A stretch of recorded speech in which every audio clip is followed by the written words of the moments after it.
Assalamualaikum warahmatullahi wabarakatuh. Perkenalkan kami dari kelompok 1 yang beranggotakan Dea Cahyanti Rizky sebagai pemateri pertama, Indah Eka Rahayu sebagai pemateri kedua, dan Reginata Jenike sebagai pemateri ketiga.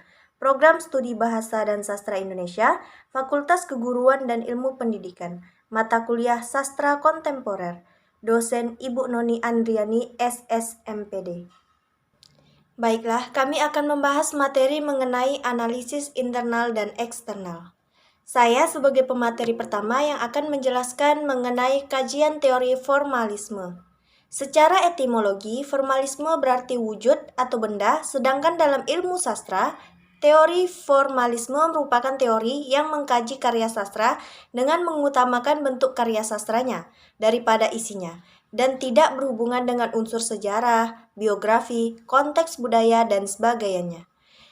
Yang pertama, sejarah formalisme. Sebagai teori modern mengenai sastra, secara historis kelahiran formalisme dipicu oleh paling sedikit 3 faktor, sebagai berikut. Yang pertama, formalisme lahir sebagai akibat penolakannya terhadap paradigma positivisme abad ke-19 yang memegang teguh prinsip-prinsip kausalitas dalam hubungan ini sebagai reaksi terhadap studi biografi. Yang kedua, kecenderungan yang terjadi di dalam ilmu humaniora, di mana terjadinya pergeseran dari paradigma diakronis ke sinkronis. Yang ketiga, penolakan terhadap pendekatan tradisional yang selalu memberikan perhatian terhadap hubungan karya sastra dengan sejarah, sosiologi, dan psikologi. Nama saya Indah Eka Rahayu. Sebagai pemateri kedua, di sini saya akan melanjutkan pemateri pertama yang akan membahas 2. Tokoh-tokoh formalisme. Tokoh-tokoh utama aliran formalisme adalah Siklov, Tanzonov, dan Jacobson.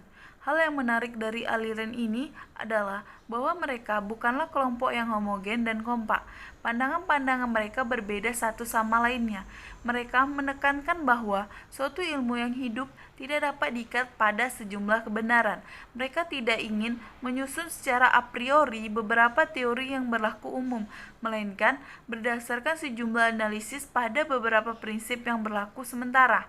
Ketiga, model kajian formalisme. Pada tokoh kaum formalis, Rusia dipandang sebagai peletak dasar bagi ilmu sastra modern. Baru pada tahun 1960-an, karya mereka disebarluaskan ke dunia barat. Sebelumnya, pandangan mereka dikelola oleh kaum strukturalis Ceko. Menurut Lusebuk 1986 halaman 32-33, dalam konteks sastra, kaum formalis Rusia membagi wilayah studi sastra ke dalam 3 bagian: statistika, komposisi, dan tematik.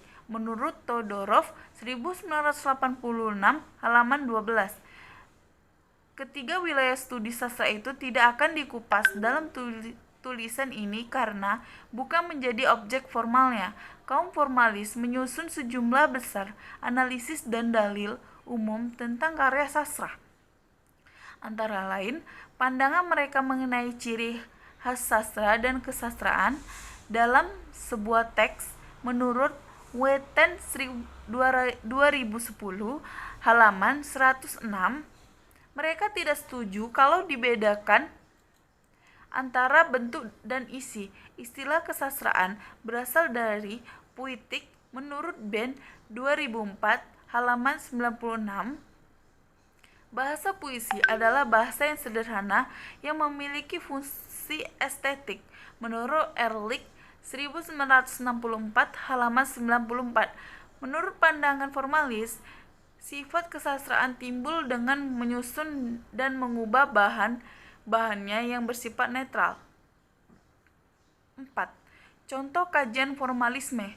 Dalam hal puisi, yang menjadi pusat perhatian dalam pandangan kaum formalis mengenai sastra ialah pengertian pengasingan atau Mackenstreck, atau juga disebut defamiliarization.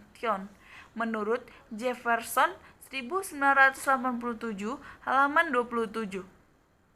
Orang yang memperkenalkan istilah ini ialah Shklovsky. Ia berpendapat bahwa sastra, sama seperti seni-seni lainnya, mempunyai kemampuan untuk memperlihatkan kenyataan dengan suatu cara baru, sehingga sifat otomatik dalam pengamatan dan pencerapan kita didobrak. Shklovsky memakai istilah pengasingan bila sebuah karya sastra memakai gaya bahasa yang menonjol atau menyimpang dari yang biasa, atau menggunakan teknik bercerita yang baru. Selain itu, para formalis memperkenalkan beberapa pengertian dari analisis teks cerita, yakni motif sebagai kesatuan naratif terkecil dalam peristiwa yang diceritakan, fabula atau fabel sebagai rangkaian motif dalam urutan cerita atau tataran peristiwa, dan subjek sebagai penyusun artistik motif-motif tersebut. Menurut Lesebrook 1986 halaman 34, Sherwood 1973 halaman 30, 33 sampai 34, Todorov 1985 halaman 27 dan halaman 47. Nama saya Regina Tajenika akan melanjutkan materi yang selanjutnya, yaitu kajian teori strukturalisme. Secara etimologis, struktur berasal dari kata struktura bahasa Latin yang berarti bentuk atau bangunan. Asal mula kata strukturalisme dapat dilacak dalam Poetika Aristoteles dalam kaitannya dengan tragedi, lebih khusus lagu dalam pembicaraannya mengenai plot.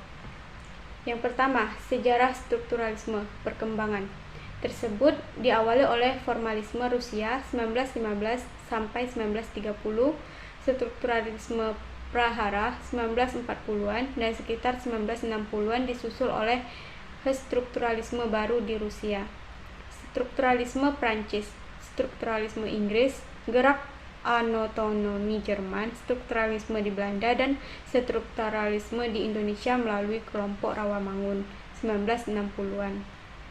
Yang kedua, tokoh-tokoh strukturalisme. Tokoh dalam strukturalisme ialah Jacobson, Mukarovsky, dan Vodicka yang merupakan tiga tokoh linguistik mazhab Perugui (Eccleton 1943-86). Juga para pelopor strukturalisme dinamik yang memandang bahwa karya sastra adalah proses komunikasi dan fakta semiotik yang terdiri atas tanda, struktur, dan nilai-nilai. Yang ketiga, model kajian strukturalisme. Strukturalisme sebagaimana yang dapat dimulai diperkenalkan tahun 1934. Dapat menggunakan NAM, method, atau teori sebab di satu pihak. Teori berarti bidang ilmu pengetahuan tertentu. Di pihak lain, metode berarti prosedur ilmiah yang relatif baku. Pada masa tersebut, strukturalisme terbatas dengan mekanisme antar hubungannya. Oleh karena itu, Robert Scholes 1977 menjelaskan keberadaan strukturalisme menjadi 3 tahap, yaitu sebagai pergeseran paradigma berpikir, sebagai metode, dan terakhir sebagai teori. Mekanisme seperti ini merupakan cara yang biasa dalam perkembangan ilmu pengetahuan. Demikianlah akhirnya strukturalisme disempurnakan kembali dalam strukturalisme genetik resepsi interaksi, dan akhirnya pasca strukturalisme khususnya dalam dekonstruksi. Yang keempat, contoh kajian strukturalisme. Strukturalisme pada perkembangannya selanjutnya berkembang ke konsep semiotika karya sastra.